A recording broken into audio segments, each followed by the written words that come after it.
Okay, it seems we're recording.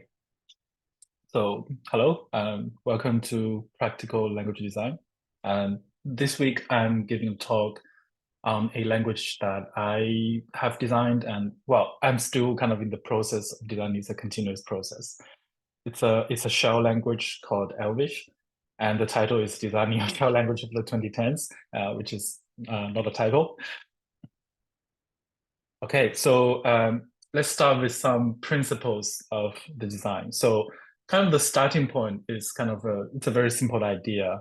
So I'm designing a shell, but I also want to kind of make it a modern general purpose language. And but it also still needs to be a shell. But I'm not literally, but it's also kind of deliberately not like a POSIX compatible. So rather than like literally being like inheriting the traditional shell, the idea is to inherit kind of the spirit and the feel of traditional shells. And I think one thing this kind of implies is that it's a language that kind of is kind of in scalable in the sense that it needs to be able to scale down to like one-liners, which is what you do in the shell most of the time, right? You just use it to like invoke a single command or do something slightly more complex, but it's probably still one line. On the other hand, the idea of a modern general purpose language means that you can use it to write like moderately complex projects. I'm not saying you should write things like your website backend, but you probably should be able to. Like you should. I'm not saying you should use it to write a game, but the language itself should be kind of expressive enough for you to write a game in. So these are kind of the starting points, which I think is more or less objective. And then there are some more kind of subjective design decisions. One thing I decided very early on is that I want this to be kind of to feel like one language because I've looked at some other like similar efforts at that time. And one thing I noticed is, well, not just other similar efforts, but if you look at like traditional shells, it has this thing where it says, like if you're writing a script, you must use set dash E and if you're invoking a command that has like single dash, like a single letter flag, like dash A, and a different like double dash version of the flag, like dash dash all, like you should use dash A in interactive mode and dash dash all in scripting mode. Like I don't think that has worked out very well in practice because people like the whole reason people want to program in shell is because they use it for interactive use. So I don't want that kind of split between interactive use and scripting. It should be the same language and not just the same language, but kind of the same style. And another thing is some languages say that you have this kind of command syntax that you use for invoking command, and then you have this expression syntax for like real programming stuff. And that's also another thing I wanted to avoid is I just wanted to be kind of a uniform syntax. I don't want like the language to be kind of a combination of kind of two islands of different syntaxes. And the last idea is it needs to be modern, but not experimental. So the idea is to use established ideas, hence designing a shell for the 1910s. But maybe I would try to combine them in new ways that other languages haven't done before. I think this ends up giving Elvish kind of a bit of experimental feeling, kind of in a kind of similar way that Rust like sometimes feels experimental because Rusty famously the name of Rust comes from the promise that it used those kind of rusty old ideas, but it ends up being kind of experimental because it tries to combine them in new ways. So those are the design principles. And I talk about the spirit of the shell, and which is not very. So one level, it's kind of a feeling like it should feel like a shell, but on the other level, what I'm trying to do is this is kind of my attempt as kind of try to define it rationally, like what's the spirit of the shell. I think the spirit of the shell is that it's the original scripting language, and that was a very clear-cut thing back in I think in the 80s, in the 90s, or in the early noughts, where you have this dichotomy of system languages on the one hand, which is compiled, statically typed, that is optimized for machine speed. And you have scripting languages on the other hand, which are interpreted, dynamically typed, and optimized for human speed. And Shell is it's kind of like the original scripting language. It came along very early, like during the history of Unix. I mean, like things like DOS, like they have batch processing, which is kind of a shell anyway. but we are in the 2020s, and today the boundary have very much blurred. And I think it has blurred mostly in the direction of kind of system languages adopting tricks from scripting languages. So they're now much more ergonomic for human to use. So they are, in a sense, also optimized for human speed. And static typing is also not what it used to be. It used to be associated with kind of the Java-esque kind of style where you have to repeat your type names everywhere, like every other 2 lines. And that is no longer the case because things like typing first has become very commonplace. And yeah, which is, oh, I mean, it's not technically new. Like ML has that very long time ago, but it has only become mainstream kind of recently-ish. And compilation time, at least of some languages, have become fast enough that you can iterate pretty quickly. Emphasis on some languages. I think Go is pretty fast to compile, but Rust is not really, especially if you have more dependencies. So I think kind of the idea of the scripting language is a more essential identity. And this is kind of my attempt at defining it is, I think there's 2 things. One is it's highly interactive. So that kind of goes back to the interpreted idea is that you need to have very quick feedback loop. And the shell, like when you use a shell, just use it in your terminal. So you just type code to get a result. That's what you do all the time. And it also needs to have inspectable runtime. And the other thing about scripting as opposed to system is that it's good at interfacing with the outside world. So it's not like it doesn't try to constrain you to a like universe of your own. It tries to help you use programs used by other people and use data from elsewhere. So that's kind of my take. Right. So what does it look like anyway? These are 2 examples from the Elvish homepage. So I just use those. So just give you a rough taste of what an Elvish program looks like. These are very short snippets, as shell scripts are typically are. So I hope they are kind of more or less self-explanatory. So the first example is, suppose you have a bunch of JPEG files, you want to convert them to PNG.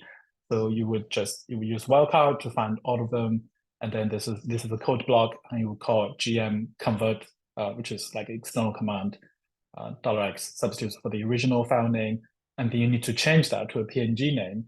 And in things in Bash, it's in POSIX shell. You have this I think dollar and then brace and then I can never remember whether it's percent or hash. Like there's a syntax for removing a suffix. And the Elvish is just a function call. It's str::trim suffix. It couldn't be more kind of self-evident than that. Right. So this is one kind of simple-ish example. The other example is it shows you how to do another kind of system management task where imagine you have 2 different servers. One is called A, one is called B, and you want to just update them, and the commands are a little bit different. And you also want to do them in parallel. This is where the example of a lambda comes in. So you would iterate over the host by in parallel, and then each of them will get one of those. Oh, by the way, this is a list of maps. So the square bracket, the outer square bracket is a list, and the inner square bracket is a map. And these are key value pairs. Looks like HTTP query parameters. And are those distinct data types? Sorry? Are those distinct data types? Like, is there yeah, these are distinct data types. No. Yeah, they both use brackets, but you can't have both positional and key value pairs in the same data type. All right, so that I would probably go into a little bit more details in those examples, but now let's start from like where Elvish kind of inherits traditions. Most of those are kind of syntactical, but they also have consequences in the semantics. So one thing is that kind of makes shell immediately stand out from other languages is that bare words in shells are strings instead of identifiers. So for instance, if you do something like vim design.md, like these are both strings. The command name is a string and the file name is also a string. And the implication of that is normally if you see like just PID in the language, that's usually a variable called PID. But in shell, it's the other way around. If you need to reference a variable, you need extra punctuation. So for instance, this is printing the current process ID. And the other thing is also syntactical. is shells have a very uniform, concise command syntax. And this can encompass different kinds of things. For instance, cd is what is called a built-in command, and it's strictly within the process. And for instance, the vim command is an external command. And if you think about it, these are very two different things. Like cd is basically just like a syscall within the process, whereas like vim design.md is like launching a whole other program. And Elvish goes a little bit further than that. Like control flows are also just commands. For instance, like if, well, this is always false, it's just example, if A and B are equal, then you do something. Traditionally in shells, control flows are commands, but they are sort of also not commands in that you would have like, you would have if, and then you will have a then. It's kind of a string together from multiple commands, whereas I think Elvish is kind of purer in the sense that a control flow is really just one command. It's no different from other commands. It just has some slightly different semantics, execution semantics. All right, and the last thing is kind of more semantical, I think. So information in shells, they flow via input and output, which is a little bit different from most other languages where you have information will flow via return values. So for instance, this is how you count the number of lines in your like Go source code files. And what you do is you would print all the you would print all the source code into like one output, and then you feed that output of this command into the input of this command, which counts the number of lines. And the other mechanism is via, in Elvish, it's called output capture. I think traditionally it's called command substitution, which I always find very confusing. Like, what exactly are you substituting? In Elvish, it's called output capture. It just means capturing the output of a command. So, for instance, if you want to get today's date in the correct order, which is year, month, date, and use that date to create a directory, what you do is if you do this in, oh, sorry. If you do this, what it does is that it just outputs a date, right? And then what you do is you capture the output and use it as an argument. Wait, I need to get a shell. Yeah.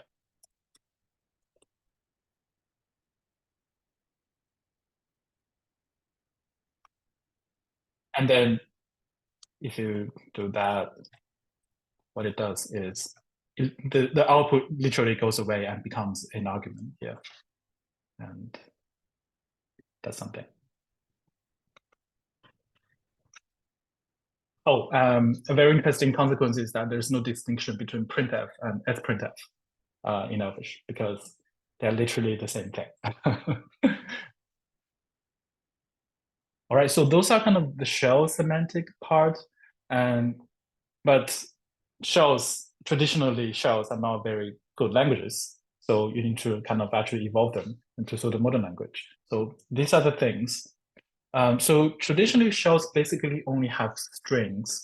This is not entirely true. Like things like Bash has arrays of strings and maps of strings, but you cannot have multiple levels. Elvish just has like private data structure. So you still have original, like just simple strings, and can have lists, and they can be nested, and have maps, and they can be nested. That shouldn't be surprising, kind of for a real language. What is a little bit more unusual is Elvish extends the idea of output to be not just text, but also text and distinct values. So there's a put command. What it does is that like it outputs individual values onto the output string.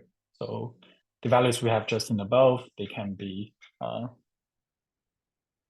passed to put, which will put like visually this uses this rightward facing triangle thing, but it is under the hood. It's not really just like printing a rightward triangle.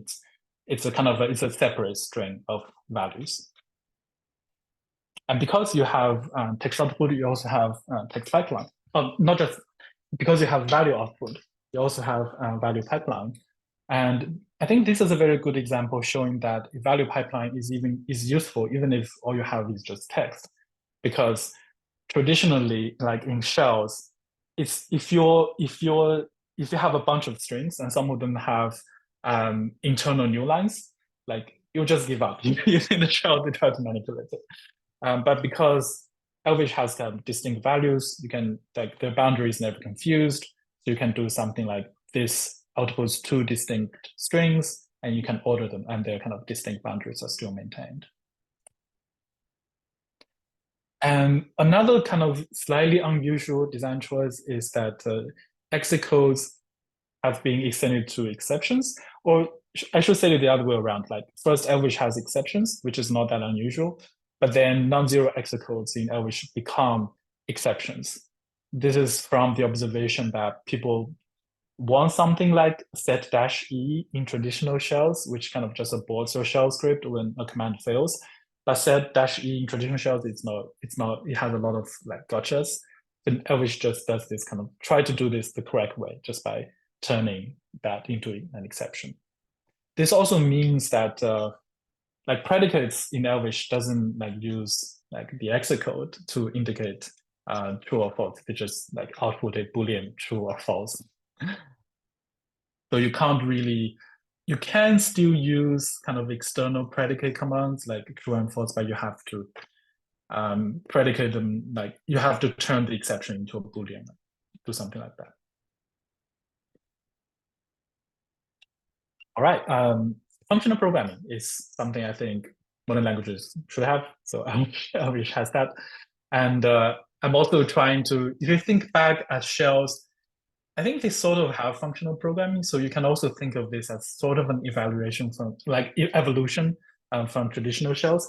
But they have this in the very like awkward, quirky way of just using strings to represent code that you need to execute, right?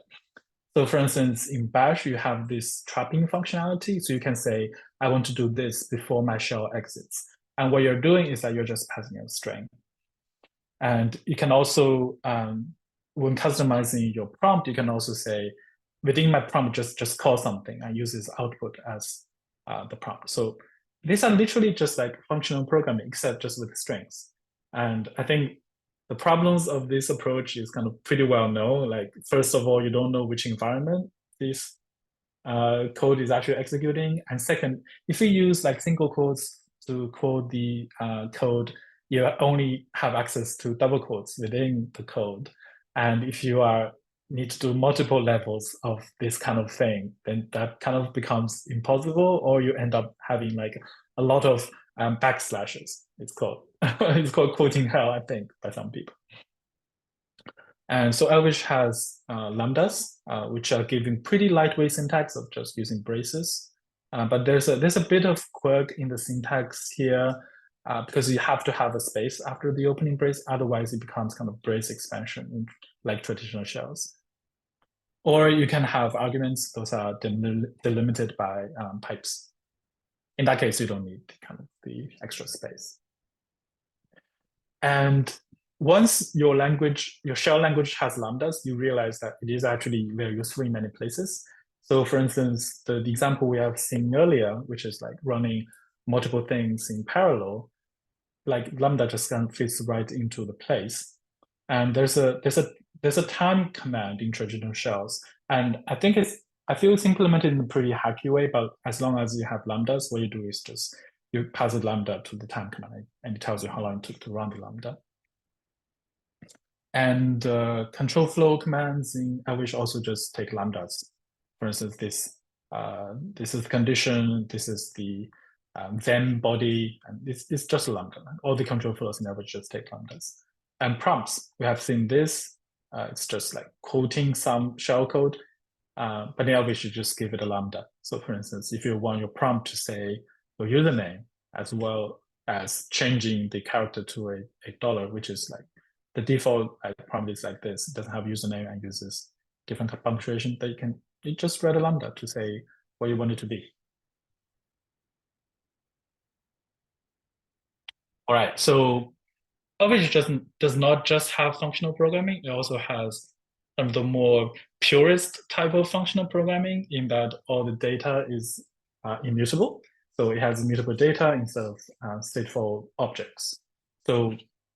And that applies to all the container types in Elvish, which is, I suppose, a little bit unusual. But it's becoming less unusual these days. So there's no way, if you have a list, there's no way to mutate that list. Instead, what it's supposed you to do is to create new values a new list based on the old list, and very similar for maps. So for instance, if you have a list that contains just A and B, and you can't mutate this list. Instead, what it allows you to do is to create a new list by using the conj command, and that gives you ABC. And you can't mutate, for instance, the 0th variable, but you can create a new list that has the 0th the 0th element changed. And very similarly for maps. So for instance, you can't mutate this map, but I can give you a new map that's just a little bit different from the old map. Oh, I forgot to credit, but this is pretty much modeled after closures, lists, and maps. And the implementation is also kind of modeled after closures implementation. It's called hash array mapped tries. But there is something that is mutable in Elvish. Variables are mutable. And in fact, variables are the only things that are mutable. So you can declare a variable and then you can set it how many times you want. And this gives rise to kind of a very, I don't know if other languages have done it, but I'm not aware of any other languages have done. So you can pretend to mutate a list in Elvish. It kind of compiles down to it's a syntax sugar. So for instance, you can do this thing. You can create a list that has A and B, and you can create another variable that has the same list. And then you can try to set the 0th element of this variable, for instance, to X. After you have done this, the original list did not change, which is further proof that lists are actually immutable, but the new list has changed. So what this one does is that it's literally what it does is it compiles down to something like this. So when you try to set a variable, actually, let me just write the code. So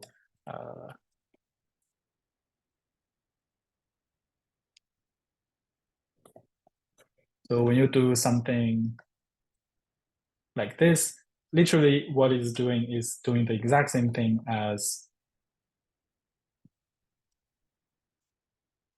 this. So it's really just mutating the variable by changing it to like slightly different version. So everything is just values. Everything is just is always immutable. Only variables are immutable. Sorry, only variables are mutable. All right. Another thing is when you start taking pipelines into consideration, it turns out that this kind of gives Elvish a very kind of unique-ish style of concatenative programming. I think Unix pipelines are pretty well known in that, like, the way you do Unix pipelines is that you just think about how many steps you need to, all the steps you need to do transform your data, and then you add later steps later in the code with the pipes, right? And I think a lot of people really like it. And it turns out once you can pass values through your pipes, you can pretty much do most functional programming stuff with the pipeline as well.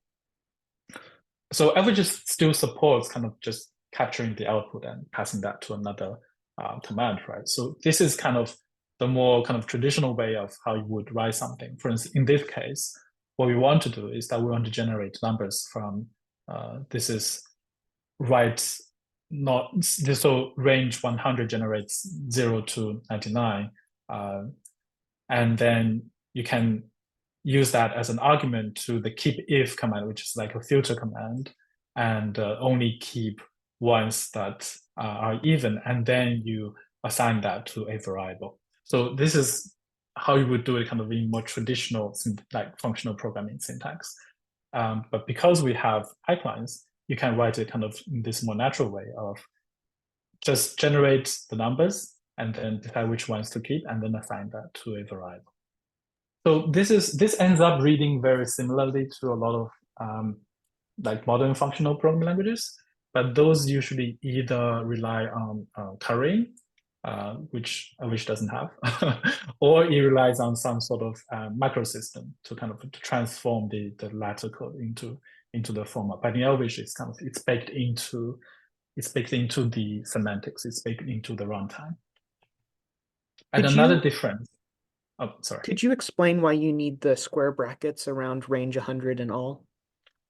Oh yeah, I was hoping I could get away without explaining that. So, Elvish also, so when you do something like range 100 in Elvish, because what it's trying to do is trying to string all the outputs.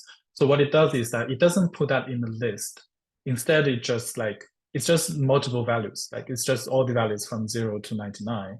So if you just use these parameters to capture it, it will expand to 100 values. It will evaluate to 100 values. So you want to put that in the list. So you would use square brackets. And another thing I was hoping I could get away with was I didn't explain how the keep if command is actually able to take the keep if command is actually behaves differently in these two different cases. For instance, here it only has a lambda. When it sees that, it will try to read inputs from the pipeline input. But the other signature it has both a lambda and a list. In that case, we will use inputs from the list. All right, so I was talking about kind of the difference of this kind of approach with other functional programming languages, and because it's kind of baked into the language, the runtime syntax, and we also kind of get concurrency. Well, not exactly for free, but we get it for free-ish. So in shells, that's also kind of another tradition of the shell. In a shell, each of those commands will start executing at the same time, so that you can have a very long-running pipeline where there's a producer and there's a consumer, and as soon as the producer produces something, the consumer will try to consume it.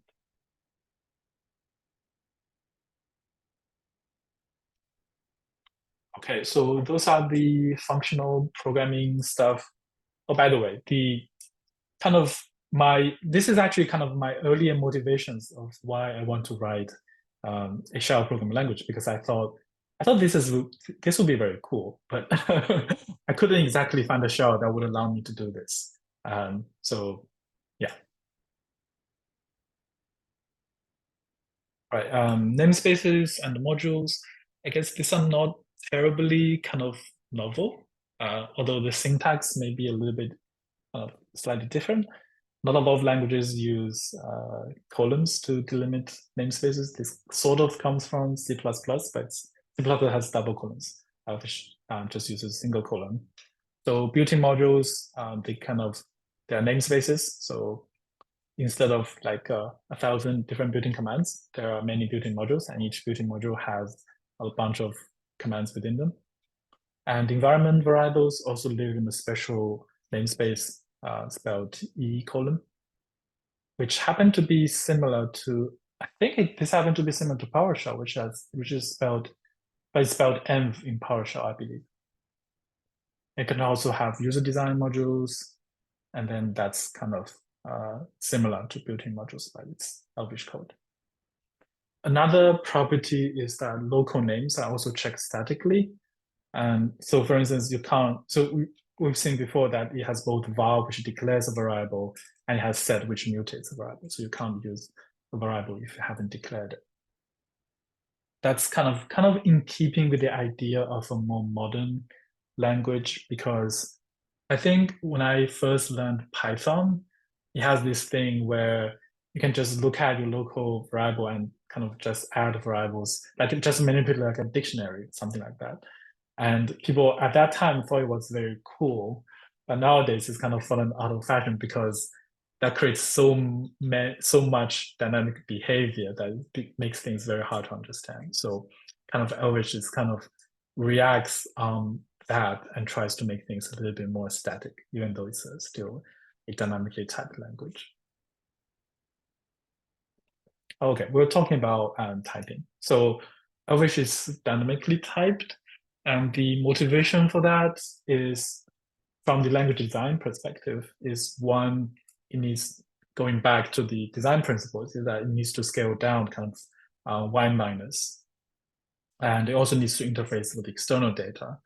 And I'm not saying that it's impossible to make static typing working with those constraints, but there are also not a lot of ideas that were established in the 2010s that I can just kind of borrow. So I don't want to do something terribly novel. And also, like type system was not really my strength, at least when I started. So I didn't want to spend too much time researching like how do I like build a static type system that satisfies all those constraints. It's dynamically typed, but also kind of strongly typed, which I think today is very rare to see kind of a real kind of weakly typed language. Most languages are kind of strongly typed to some extent. Although Elvish does have kind of pockets of weak typing in that it allows you to give it a string instead of, so Elvish has a proper number type, but all the commands that accept numbers will also accept a string that looks like a number. So for instance, the proper number type is written using this syntax. There's a num command that allows you to construct a proper number. But because we don't want people to use that all the time, for instance, you can say just +1 to it. It gives you 3, but a typed number 3. But you can also do this, like they're equivalent. And this is already something I kind of am a bit ambivalent about because I realize it could be a little bit problematic. So for instance, in this particular case, you have a variable n, and initialize it to 0, which is the string 0. And in some cases, you would set it to, well, this is obviously the toy example, right? Because this is just 1. But, but imagine this is something slightly more complex. And in some cases, you would increment it. And this now becomes a typed number 1 instead of like a string 1. And this is not a problem in itself, but suppose you're going to store the variable n in some sort of data structure. So you may end up with a data structure that has like string that look like numbers in some places and properly typed numbers in other places. So I would, if Elvish becomes popular, I do expect like blog articles writing like why this was a terrible idea and how that broke their program. All right, so I talked a bit about static typing. So this is one potential area for research in the future. I think to satisfy, I think there are answers to kind of my constraints about being able to scale down to very small programs and being able to interface with external data very easily. I think gradual typing and structural typing are probably kind of not direct answers, but kind of parts of the answer to that kind of constraints. I think TypeScript has got a lot of things right, but TypeScript is also kind of way too big. So kind of the spirit of TypeScript, I think, is very good, but it just has too many things in it because JavaScript has a pretty messy kind of type system. Other bits I like. First is I think Elvish has made a contribution to the Lisp 1 versus Lisp 2 debate, if people are still invested in that debate at least in the 21st century. So the way Elvish deals with this is that Elvish is kind of, on the surface, is kind of a Lisp 2 in that commands and variables live in different namespaces, but they also live in the same namespace. So commands are just variables with a funny suffix in their name. So for instance, the echo command, which is a built-in command, is just a variable that's called echo tilde. So what happens when you do echo a is that it's literally the same as calling $echo tilde a. And the reverse is also true. So if you define a variable that has a tilde at the end of the name, you cannot just call it as a command. I think this is, to some extent, kind of Common Lisp kind of has a roughly this system, but it's much more complicated than this, I believe. Which also has arbitrary position numbers and kind of deliberately make this behave pretty much the same according to the like R6 RS spec of numerical tower. So you can calculate factorial. Oh wait, this is factorial 39, not 40. Okay, but you can do that, and you can add 0.1 to 0.2 and get 0.3, although you have to do this in rational numbers. And Elvish also doesn't have string interpolation, but instead it has string concatenation. So concatenation in the syntax is concatenation in the semantics. So if you write something like this, these two things are kind of visually concatenated together. And the semantic of this is that we just concatenate these two things together.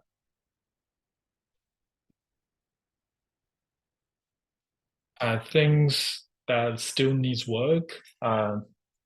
So these are actually the two kind of Elvish projects I wanted to work during my RC batch. I kind of have prototypes and or design ideas for both of them. I want to build a TUI framework in Elvish, and I want to make Elvish a very good language to use in CI/CD systems. And there are many language features that I think that still needs a lot of work, which is why kind of a large part of the reason I started this study group is that I want to kind of have a better idea of what kind of things they are, what do people think about them. Like modeling behavior of types, which has data, but it doesn't really have a story of how do I say this type behaves differently from that type. And exceptions, I'm still kind of invested in exceptions, but it's becoming less and less popular every year. But I'm just wondering if there are ways to still make it work. Dependency management and type system. And also, Elvish needs a proper logo. What it has today is that this is something I drew in Inkscape. It's kind of like an elf's hat, but it also looks like a lambda. Like that's the idea, but I can only go so far with my Inkscape drawing skills. All right, and I started Elvish in 2013, so I think I'm kind of qualified to talk about kind of the cultural shifts in the last 11 years. So when it comes to the culture in kind of the shell user community, I think one thing I've noticed is that like when I started, there was already a lot of lot of skepticism like for new shell languages, but it has become less common. But not every type has become less common because I think the most two common arguments people will say is that they both start with I'd rather just use Python/Ruby, but some people will say because I like my shell to be done, and some people will say because I already know Bash and Zesh. I think the first is a more subjective, it's more of opinion. The second is more of a fact. And I think the first one has become much less common over the years. When I started working on Elvish, I hear like the first one a lot, like just don't make the shell a real programming language, like just keep it down. It's better that way. But I think most people no longer think that. But the second one is still very like real because people already know Bash or Zesh and they don't want to spend time learning a new language. And that will always be a challenge when people like try to develop a new shell language. I think there's also been changes kind of in the general programming culture in the last decade. I think C++, Java style, this should say C++ Java style OP, I think. Like the kind of C++ Java object programming is no longer kind of canon in the mainstream. Like where you write a lot of like classes and methods and mutable states, and people now think like it's better to use immutable data. I think Elvish did this right. It doesn't have mutable objects as immutable data, and inheritance used to be all the rage. I think. Well, probably not a decade ago, probably 2 decades ago, and people now think composition interfaces are much better, and Elvish basically have none of these things. So didn't make the wrong choice. But exceptions have become less popular, I think. But I'm still trying to make it work. And gradual typing is now pretty mainstream. Like Python, Ruby all have gradual typing. I mean, to a large extent, thanks to TypeScript. But implementations can still be pretty hit and miss. At least the last time I used Python, I didn't feel the gradual typing system was like very clear and very easy to use. Also, the bar for tooling has risen a lot, I think. Like 10 years ago, people have always hated like Python's dependency management, but it seemed fine-ish 10 years ago. But today, people wouldn't live with something like that. People look at systems like Cargo, and maybe the new version of Ghost module, it's okay-ish, I think. Also editor support, thanks to LPS, the language server protocol, I think. All right, this is kind of my conclusion slide. So I said that like Elvish tries to just use established ideas because it's a shell for the 2010s. I think I have kept my promise. Most things that are kind of unusual or come from predecessors. So traditional shell gives average kind of the basic syntax, the idea of modern data flow with pipelines and auto capture. And the idea of extending that paradigm with from text to distinct values that was first implemented in PowerShell. I think the implementation is quite different, but the idea is very similar. And the immutable data structures, they basically come from Clojure. And when you combine those, the result is a functional scripting language with a kind of unique style. And the rest is kind of just general language design, but it can also get pretty hard because language has some unique constraints and the goalpost is ever shifting. All right, that's the end of my slides. I will now stop recording.